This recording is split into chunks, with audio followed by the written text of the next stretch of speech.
Hello, children. Have you ever been generous and then felt like an abused fool? You have, haven't you? Neither a borrower nor a lender be. It is a harsh world, and an Englishman looks after his own. There are so many out there, tongues hanging out, wanting something for nothing, ready to take advantage of a gullible lad's good nature. No. Thrift is the word. Thrift is natural. It is English. It may not be very nice for the poor, but that's life. And this moral tale is the story of a boy who was too generous for his own good, little Tommy Bannon. Mr. Bannon Sr., Tommy's father, was a banker. To Mr. Bannon, Tommy was everything. My son. I've made my fortune, Cookie. I went without. But he will have the life I did not. This boy will want for nothing. All seemed well with Mr. Bannon's world. Little Tommy was a lovely child, no obvious deformities at all. I have bought you a new work bonnet. However, Tommy Bannon may as well have possessed a pair of devil's horns with all the filth that was brewing in his tiny mind. Burn your horrid bonnet and the box. And it was on Tommy's 12th birthday party that Mr. Bannon and the faithful servant Cookie realised that something was wrong. Ta-da! But, Master Thomas, where are all your birthday chums? And all those presents I bought you. Well, it didn't seem right that they didn't have any presents, so I gave them all mine. And they were so happy they went home straight away. I'm glad they were happy. What a wonderful birthday. The best ever.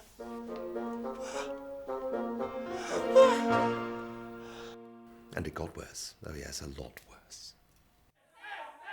Mr. Bannon, you best come quick. It's Bedlam, sir. Bedlam!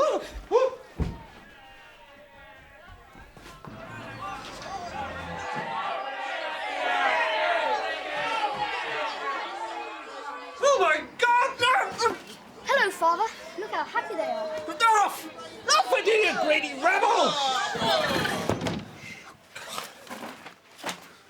Thomas, what in heaven's name has possessed you? All the people outside, they seem so poor and unhappy. I wanted to help them.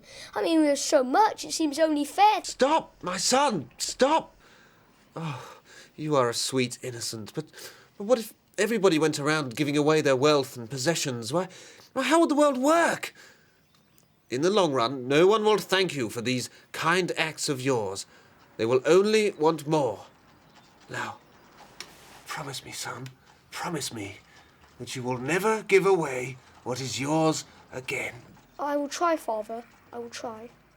Tommy did try not to give in to those weak-willed feelings of guilt and conscience that always come to mind when those of us who deserve our privileges are confronted by those who do not. However, matches, laces, matches, laces. Now, you wait here, Master Tommy. I shan't be but a moment. And don't go doing anything like before. Remember what your poor father asked of you? Yes, Cookie. Matches, laces, help an old Jack Tar. Excuse me? Morning, sir. Are you a sailor? 30 years an old sea dog, sir, man and boy. Boatswain's mate in HM's Royal Navy. I did my part for king and country and proud of it. Are you by any chance a services man, sir? I could always spot a soldier or a sailor. Oh, no, I'm only 12. Ah, but you've got a military bearing, sir. Officer material if I ever heard it. It's in the blood, you see, in the blood. You'll be a fine man, sir. Trust me, I know. Oh, come away, Master Tommy. He's dirty. You won't get anything out of this boy. You leave him alone. I would not presume to take anything off a poor boy, ma'am. Poor and homeless I may be, but boatswain's mate first-class Pleasance never took charity in his life. If I have offended in any way, I humbly apologise. Well, good. Goodbye, sir. Honoured to meet an officer and a gentleman such as yourself. Bye. Oh, Cookie, please, can I at least buy some shoelaces? Oh, I won't be giving anything away. Oh, please. Your father... Oh, go on, then.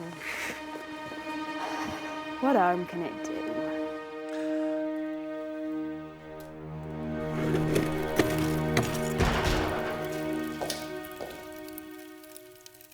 Who the devil are you, sir? Bosun's mate Pleasance, retired at your command, sir. What are you doing here? Your young lad, sir. The boy's an angel. You see, there's just me still able to get about. I makes a sort of living for me and me shipmates, selling matches and laces on the high street. I don't complain, sir. It's the Lord's will, I suppose. The lad invited me back. Where's Cookie? She left, sir. Left. She didn't like me bringing a dirty tramp into the house. She left while I was bathing. I remonstrated with the lady, of course, sir, but she'd have none of it. She's been with me for years. I don't believe you. The boy was distraught, sir. So I took it upon myself to cook up a little grub for him. He'd got to eat, sir, a bit of meat. It was the least I could do. Well, that's damned inconvenient. Look, I'm sorry, Thomas, but I've got to go far away to Wales on a business trip this very night. And now there's no one to look after you. Well, forgive the presumption, Sir, if you're not out of this house in 5 minutes, I will have you arrested. Father! It's all right, Tommy lad. Of course, sir. I'd not wish to be an inconvenience. Oh, please, Father, let him stay, please. There's no one else. Goodbye, sir. And you, young lad, you keep out of mischief.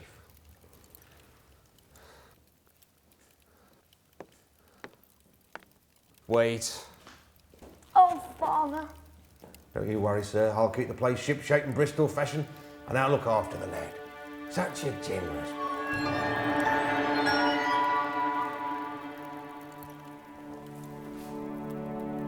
And off Mr. Bannon went to Wales. The thought of leaving his son with such a stranger preyed and preyed on his worried mind. Tommy was everything to him. He became quite agitated. Who was this man? Mr. Bannon did have one clue, so he went to the local library. They do have one in Wales, which is a rather ridiculous extravagance, as the Welsh cannot read. It appeared that the HMS Neville sank in the South China Seas some 10 years gone, lost with all hands. Well, nearly all. It appeared that boatswain's mate Pleasance was one of 4 survivors.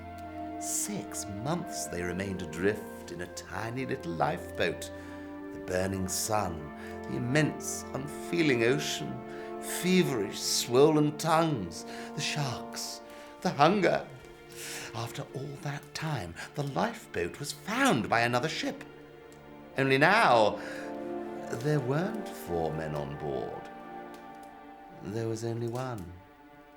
And you know how boatswain's mate Pleasance survived, children? No more! Oh, what a shame. My God! The man is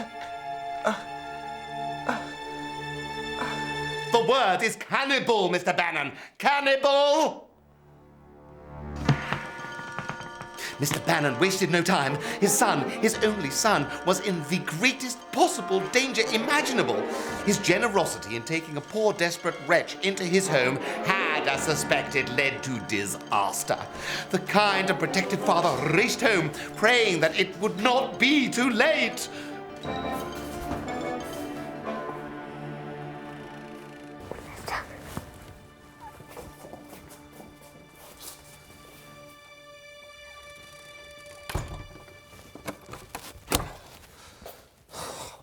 We're leaving.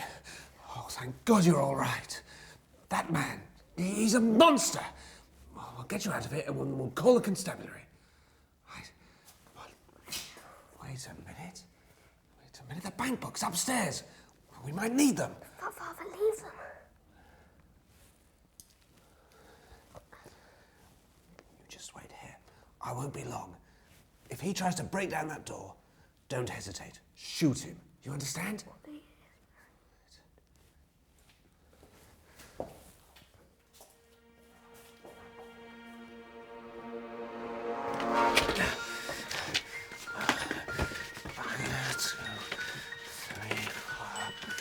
Yes.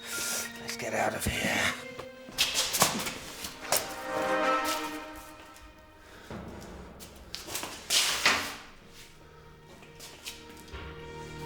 Thomas!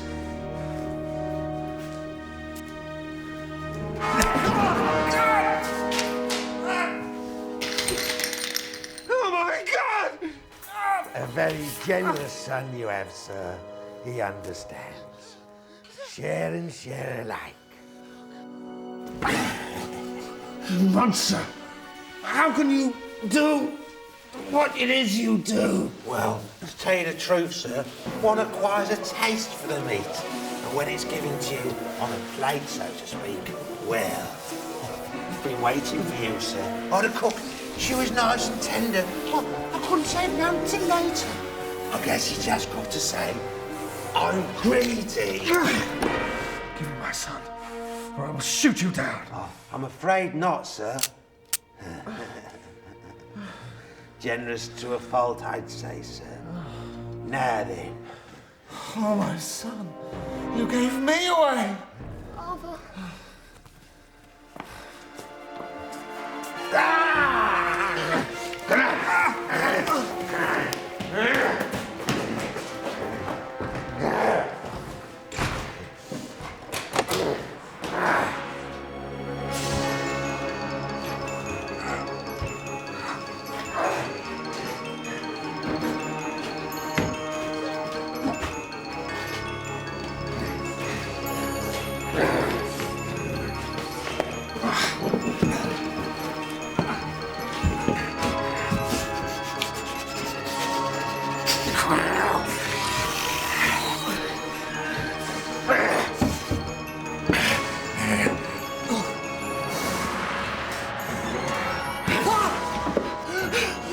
Don't need to see it, sir.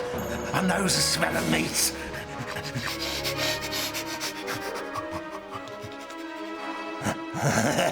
Lovely. Lovely. Don't think you realise how generous your boy is, sir. You see, he didn't just take me in. He took all of us in. Me and my shipmates.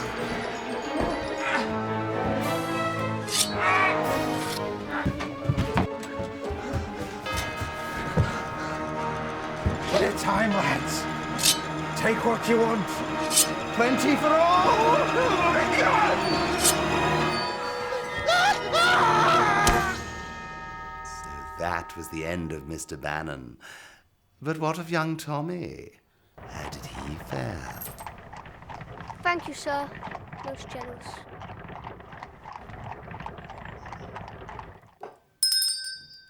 And that was the story of little Tommy Bannon, the boy who was too generous for his own good. Now go, children, go out into the streets of England, but keep away from the poor. Good night. Oh, so you don't want your new bonnet? Then burn it. Now. Burn it!